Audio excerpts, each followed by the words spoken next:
जब मनुष्य के हृदय में लोभ का बीज अंकुरित होता है तो विवेक की जड़ें कमजोर होने लगती हैं। वेदव्यास सूर्य की स्वर्णिम किरणें हस्तिनापुर के राजमहल की खिड़कियों से झांक रही थीं। महाराज धृतराष्ट्र अपने कक्ष में विचार मग्न बैठे थे। उनके अंधेपन ने उन्हें बाहरी दुनिया से तो काट दिया था, लेकिन भीतर की आंखें तीक्ष्ण थीं। पुत्र दुर्योधन के बढ़ते अहंकार ने उन्हें चिंतित कर दिया था। विदुर ने धीमे कदमों से प्रवेश किया। बड़े भाई, आप चिंतित दिखते हैं। धृतराष्ट्र ने दीर्घ श्वास ली। विदुर, मैं सोच रहा हूं कि क्या यह सब टाला जा सकता था?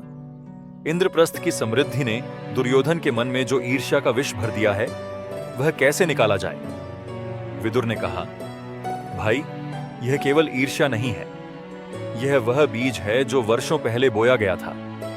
जब पांडवों को लाक्षागृह में जलाने का षड्यंत्र रचा गया, तभी यह युद्ध अनिवार्य हो गया था। महल के दूसरे कोने में दुर्योधन अपने मित्र कर्ण से बात कर रहा था। मित्र, इंद्रप्रस्थ की समृद्धि मेरी आंखों में कांटे की तरह चुभ रही है। मैया गांधारी कहती हैं कि संतोष ही सबसे बड़ा धन है, लेकिन मैं कैसे संतुष्ट रहूं जब मेरे चचेरे भाई मुझसे आगे निकल गए हैं? कर्ण ने गंभीरता से कहा, मित्र, तुम्हारी पीड़ा समझता हूं, लेकिन क्या तुमने कभी सोचा है कि पांडवों ने यह सब अपनी योग्यता से पाया है? दुर्योधन ने तीखी नजरों से कर्ण को देखा। तुम भी उनका पक्ष लेने लगे? मैंने सोच लिया है, द्यूत का आयोजन करूंगा। युधिष्ठिर को जानता हूं, वे मना नहीं करेंगे।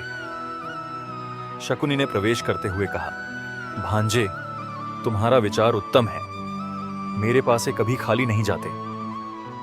इधर इंद्रप्रस्थ में द्रौपदी युधिष्ठिर से कह रही थी, स्वामी, मुझे द्यूत निमंत्रण से अशुभ की आशंका हो रही है। कौरवों के मन में विष भरा है। युधिष्ठिर ने शांत स्वर में कहा, प्रिय, क्षत्रिय धर्म है, निमंत्रण को टाल नहीं सकते। भीम ने क्रोध से कहा, बड़े भाई, आप जानते हैं यह षड्यंत्र है, फिर भी जा रहे हैं।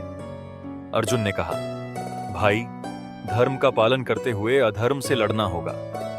वह द्यूत सभा महाभारत का वह मोड़ था जहां से विनाश की नदी बहने लगी। एक ओर अंधा पिता था जो पुत्र मोह में डूबा था, दूसरी ओर धर्म की मर्यादा में बंधे पांडव थे, बीच में थी पति, जिसका अपमान इतिहास का सबसे काला अध्याय बन गया।